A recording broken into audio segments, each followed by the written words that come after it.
दिल्ली विधानसभा के बजट सत्र का आज तीसरा दिन संपन्न हुआ है। इस वक्त हमारे साथ बात करने के लिए भाजपा के विधायक अजय महावर जी मौजूद हैं। गोंडा से विधायक हैं, ये उनसे बात करते हैं। सर, कई सारे मुद्दे आज भी उठाए गए और आज भी कहीं ना कहीं आरोप प्रत्यारोप हमें दिखता रहा। एमसीडी को लेकर लगातार मनीष सिसोदिया ने जो आज अपने 2 बार वक्तव्य दिए, वो दोनों बार यही कहा कि आप लोग बहुत डरे हुए थे। प्रधानमंत्री अगर म्यूनिसिपल के चुनावों में इंटरेस्ट ले रहे हैं यानी कि वो खाली बैठे हैं। इस पर आप क्या कहेंगे? उनका कहना गलत है। आज आम आदमी पार्टी की दिल्ली की सरकार की डिस्क्रिमिनेशन ऑफ पॉलिटिक्स सौतेले व्यवहार के कारण ही आज ये दिन देखने को पड़ा है।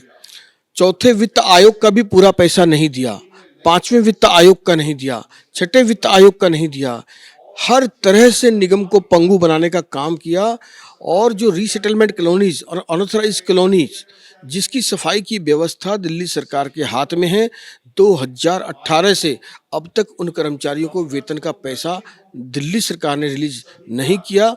वो निगम का गला घोंटना चाहती थी और जब अजीज आ गए, परेशान हो गए, तब जाकर केंद्र ने दिल्ली के हित में इसको यूनिफाइड करने का फैसला लिया। फैसला उचित है और पिछले 10 वर्षों के लंबे अनुभव और इस 5 साल की नकारात्मक सोच वाली सरकार के समस्या के कारण इसको एक करने का फैसला लिया, क्योंकि साउथ की दिल्ली के पास पैसे की कोई दिक्कत नहीं थी, लेकिन नॉर्थ स्ट्रगल कर रहा था और ईडीएमसी तो बहुत ही गरीब था। उनका कहना है ये भी था कि आरोप जो लगातार नगमों के ऊपर लगाए गए हैं वो ये भी हैं कि चाहे आज पैसा नहीं था लेकिन कल एकीकरण करने से भी पैसा नहीं होगा।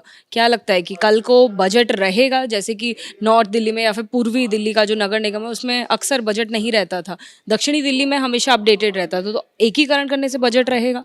निश्चित रूप से एक करने के बाद दो चीज़ें हैं। एक तो आप तीनों का अगर क्लब करेंगे रेवेन्यू को, तो आप और एक्सपेंसेस को देखेंगे तो आपको 200-300 करोड़ रुपए का तो फर्क वैसे ही पड़ जाने वाला है। वो गलत कह रहे हैं। और दूसरी बात, एक्सपेंसेस कम हो जाएंगे। और तीसरी बात कि ऐसी ऐसी स्थिति में केंद्र भी कुछ अधिकार अपने हाथ में रखकर शिक्षा, स्वास्थ्य जैसी चीज़ों पर सीधे रूप से अपने पैसे दे करके उसकी देखभाल करेगा। मुझे लगता है कि आज जो बात इन्होंने सदन में कही है कि हम एमसीडी के नाते कटोरा लेकर भीख मांगते हैं उनके पास, उन्हें शर्म आनी चाहिए कि जिन्होंने पंजाब में अभी अभी सरकार बनाई है, बड़े लंबे लंबे वादे किए हैं, अभी साल 2 साल में जनता उन्हें बताएगी वो क्या करने प्रधानमंत्री के पास वहाँ के मुख्यमंत्री गए थे। क्या वो कटोरा लेके भीख मांगने गए थे? इस प्रकार की हास्यास्पद बातें वो करते हैं, घटिया बातें करते हैं। आज एमसीडी के लिए कटोरा भीख मांगने के लिए बात हम पर कर रहे हैं, कल वो उनके भगवंत मान पर लागू हो रही थी जो वो प्रधानमंत्री के आगे 50,000 करोड़ रुपया पर साल अपने वादों को पूरा करने के लिए मांग रहे थे। सर, वो एनिमल रिफॉर्म का आपका कौन सा जो टॉपिक है उसके बारे में थोड़ी और जानकारी हमारे दर्शकों को दीजिए, जिसके बारे में मनीष सिसोदिया ने लगातार सभा में वक्तव्य में अपनी बात रखी है और कहीं ना कहीं व्यंग भी किया है। मुझे नहीं पता वो क्या कह रहे थे, पर उनके शब्द घटिया थे, निम्न स्तर के थे।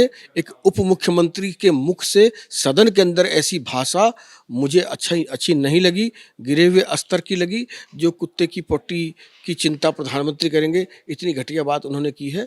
वो दिल्ली की जनता की चिंता कर रहे हैं और यहाँ के एनिमल्स के लिए, यहाँ के लोगों के लिए, मार्केट्स के लिए, और जहाँ ज़्यादा भीड़ भाड़ वाला इलाका है वहाँ पर किस प्रकार साफ सफाई, यूरिनल टॉयलेट्स वगैरह हों, इसकी चिंता की बात प्रधानमंत्री ने और होम मिनिस्ट्री ने इस बिल में की है, जिसको वो अन्य रूप से कह रहे थे। आखिरी सवाल सर, जिस तरीके से आम आदमी पार्टी लगातार ये दावा कर रही है कि एमसीडी चुनाव में वो जीतने वाले हैं और जनता ने मन बना लिया है, आप कितने आश्वस्त हैं अपनी जीत को लेकर या फिर मन में थोड़ा द्वंद है? देखिए, यह बात तो वो पिछले निगम के चुनाव में 2017 में भी कह रहे थे। तब क्या हुआ? तब वो तीसरे नंबर पर रहे और हम जो 138 पर थे, हम 181 पर चले गए।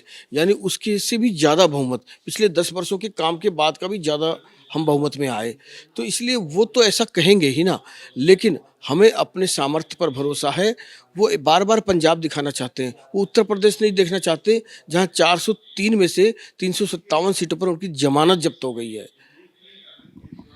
तो देखिए एमसीडी के एकीकरण का जो मुद्दा है वो लगातार चर्चा में बना हुआ है। इसके बाद संसद में भी बिल जाएगा और वहाँ से भी पास होने की उम्मीद है और दोनों ही पार्टियां पूरी तरीके से जीत का दावा ठोक रही हैं। कैमरा पर्सन अरविंद के साथ अजातिका सिंह, एबीपी न्यूज़, दिल्ली।